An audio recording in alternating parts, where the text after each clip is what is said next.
Vamos a leer el Evangelio según San Mateo en el capítulo 26, versículos 14 a 25.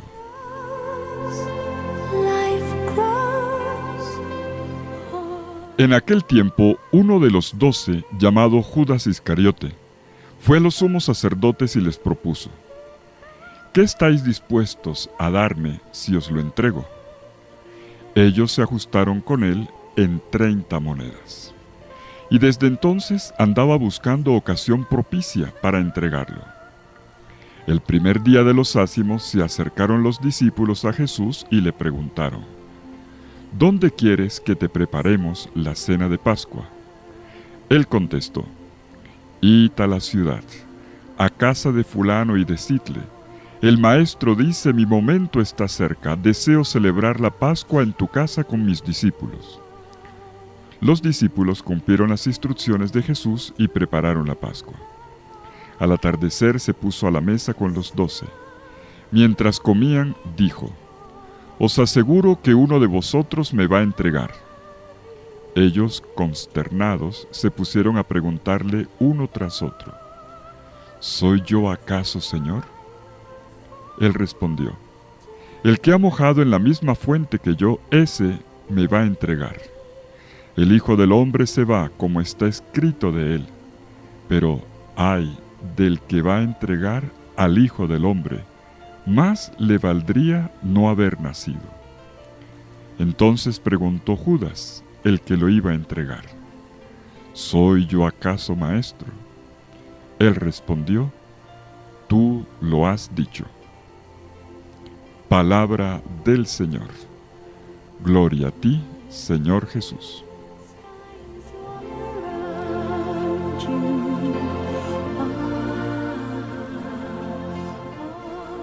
En el corazón de la cena, de la última cena, se escucha una vez más el anuncio de una traición. Una traición es la otra cara de la moneda del amor. La otra cara de la moneda del amor no es el odio, es la traición, la infidelidad, el romper el lazo del amor, el vínculo del amor, de esta manera.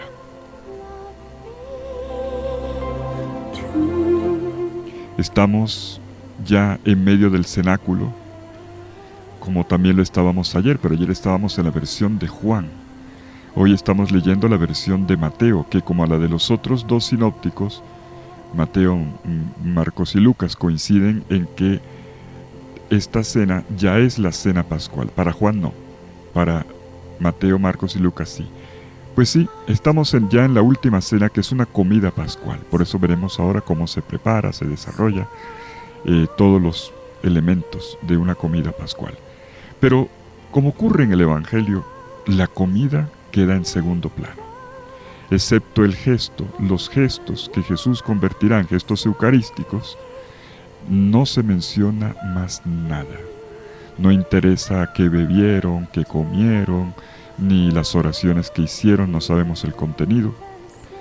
Todo se centra en dos cosas: el gesto de amor de Jesús, que se entrega utilizando los mismos símbolos de la comida que tiene sobre la mesa, y dos, la conversación sobre lo contrario, el anuncio de una negación y de una traición.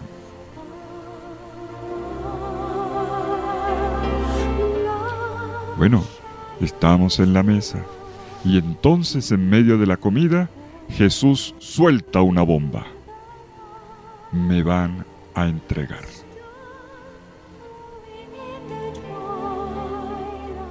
Entremos en el relato de hoy observando cómo también aquí tenemos 3 escenas seguidas en Mateo.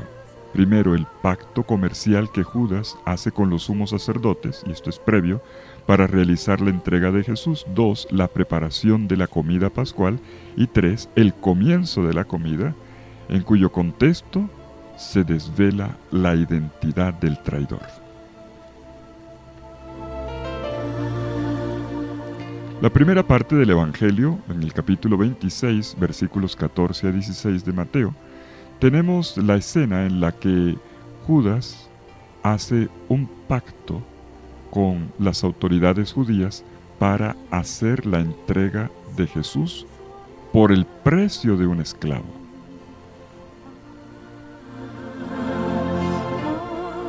Todo empieza con un fuerte contraste. Según Mateo, justo en el momento en el que la mujer unge con amor el cuerpo de Jesús para la sepultura, Judas parte para donde los sumos sacerdotes con el fin de contratar la traición de Jesús.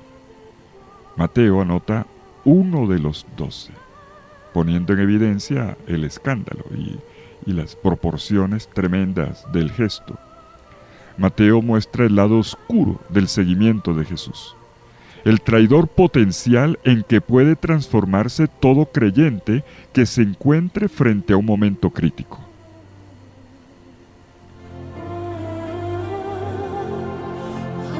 Y escuchamos el diálogo entre Judas y los sumos sacerdotes. En este diálogo se denuncia que el dinero era una de las motivaciones de la traición. Pregunta Judas: ¿qué queréis darme y os lo entrego? Mateo aquí nos da un ejemplo concreto del poder corruptor de la riqueza. Ay, Dios mío, el dinero puede llegar a corromper la gente. Así ocurría antiguamente, yo no sé hoy, pero la plata corrompe la gente. Precisamente sobre este punto, Jesús había educado a los discípulos. Jesús les había dado una vacuna anticorrupción.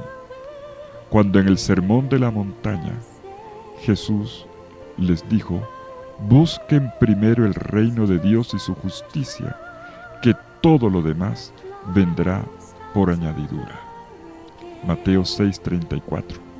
Y también en este mismo sermón, un poco antes, les había dicho: cuidado, sepan elegir, no pueden servir a Dios y al dinero. Cuando el dinero se vuelve tu Dios, estás perdido.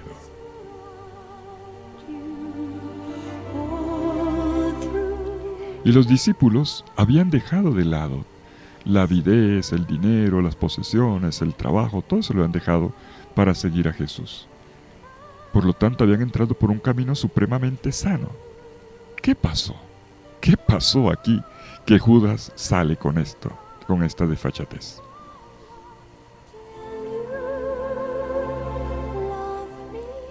Pues nada más y nada menos. Uno que está en la misma comunidad de Jesús, pero no está pensando en Jesús. Está pensando es en el dinero. La avidez de Judas por la plata lo lleva a abandonar el único tesoro por el cual valía la pena dar la vida. Él había encontrado el tesoro que era Jesús y había vendido todos los demás tesoros, pero echó para atrás.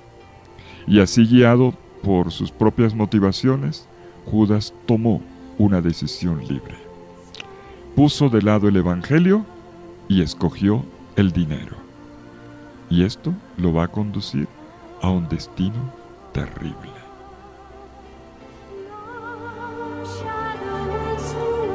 Judas recibe en contraparte 30 monedas de plata. 30. Y se evoca así un gesto que está en el Antiguo Testamento. Cuando el evangelista cuenta 30 monedas de plata, enseguida hace el link con un texto del Antiguo Testamento. Ilumina la escena, como es muy propio de los evangelios, de vez en cuando, iluminar con una cita, con un evento o un anuncio del Antiguo Testamento. Pues esto está en el Antiguo Testamento. En Zacarías 11:12, donde se dice: si os parece bien, dadme mi jornal, si no, dejadlo. Y ellos pesaron mi jornal 30 monedas de plata. Por otra parte, según el libro del Éxodo, en el capítulo 21, versículo 32, 30 monedas es el precio de un esclavo. Ya eran precios fijos, no había regateo.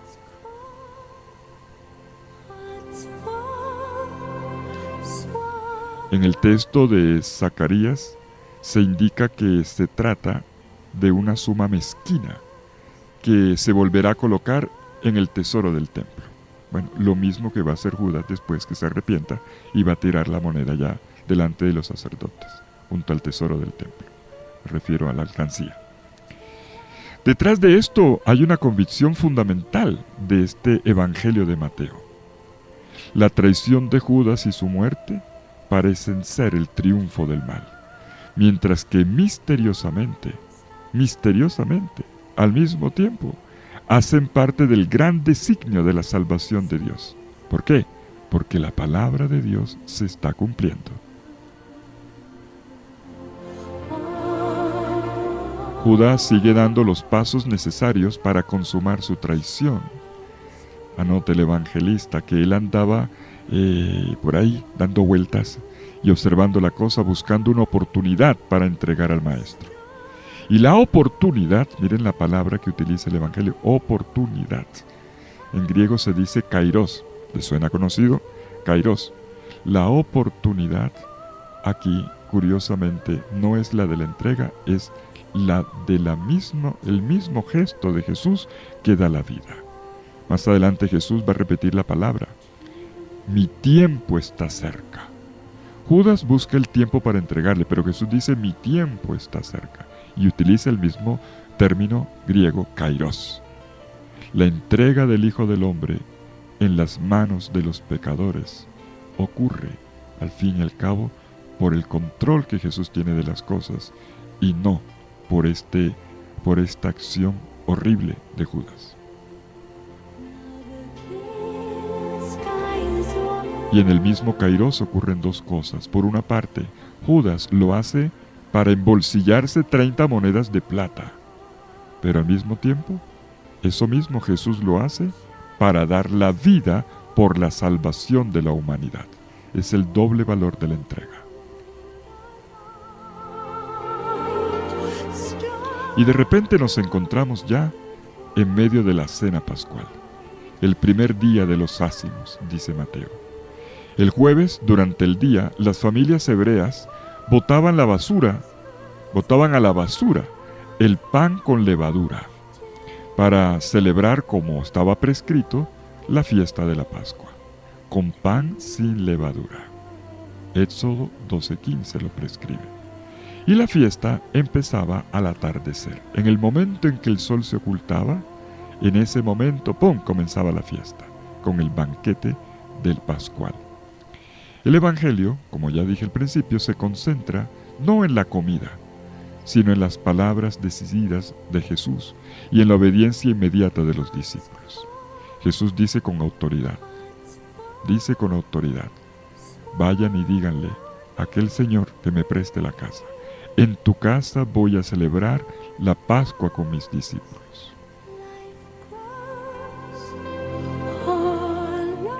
El énfasis recae en dos frases: mi tiempo está cerca y con mis discípulos.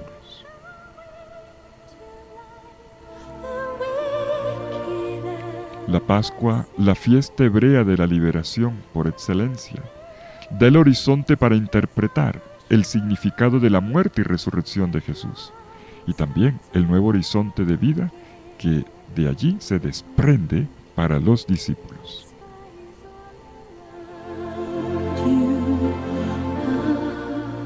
Pues sí, ya está preparada la cena, el señor aquel prestó la casa, ya mataron el cordero, ya cocinaron las hierbas amargas, ya tienen listas las oraciones. El sol se acaba de ocultar y comienza el ritual de la cena pascual, el Seder de Pesaj, como se dice en hebreo. Se trata de una fiesta de alegría, pero no para Jesús ni para los discípulos, porque en el momento mismo del banquete se inserta un doloroso gesto de traición. El evangelista Mateo hace sonar enseguida la nota aguda de la pasión: uno de vosotros me entregará. En el relato, si lo miran bien, la tensión va aumentando, es un crescendo, va aumentando poco a poco hasta que revienta la confrontación final entre Jesús y Judas en el versículo final. Cuando los discípulos escuchan la profecía tremenda de Jesús, se llenan de miedo y comienzan a preguntar, ¿acaso soy yo, Señor? Y el evangelista lo dice con precisión, uno por uno. Como quien dice, tú lector también pregúntate, ¿seré yo acaso, Señor? Y Jesús responde dando una indicación precisa. Sus palabras ponen de relieve la tragedia de la traición. El traidor viola el vínculo de amistad y de confianza que Jesús celebra con sus discípulos. Es el pecado extremo. Por eso va a decir, ¡ay de aquel! ¡Ay de aquel! Traicionar una amistad no es cualquier cosa, es una cosa terrible. Para Jesús es el pecado extremo. Y cuando Jesús hace la pregunta, el evangelista le hace la pregunta, cuando Judas levanta la mano y dice, yo, ¿acaso seré yo, Señor?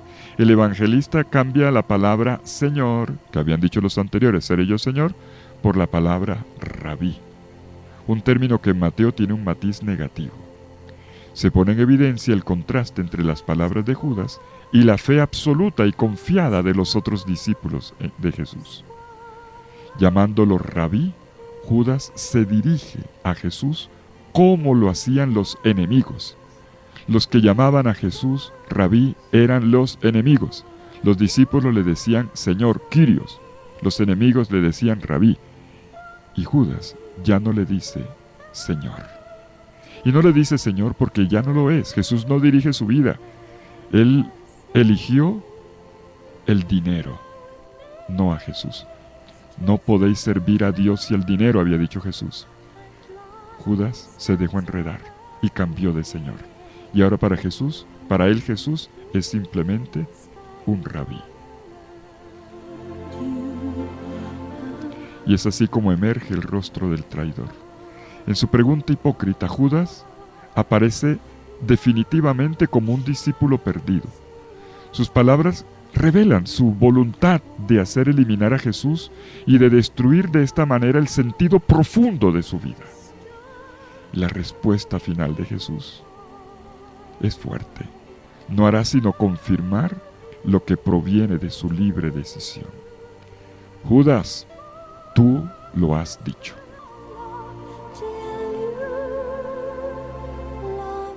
Pero esto ocurre justo cuando Jesús se pone eucarísticamente en las manos de sus discípulos. Sorprende y al mismo tiempo consuela que Jesús se pusiera en manos de un grupo de amigos de reconocida debilidad y de descaradas traiciones. Se entregaba aún sabiendo que esas manos no eran confiables. Y esta, ¿saben?, es la verdadera exposición de la Eucaristía. Los invito a pensar esto hoy. Esta es la verdadera exposición de la Eucaristía. Nosotros nos inventamos otra exposición de la Eucaristía con cirios, incienso, velo humeral y toda la cosa. Pero la verdadera exposición es que Él se expone. Es el ponerse en las manos que no lo van a sostener, en manos no confiables, en manos traidoras. Sería bueno que pensáramos en esto.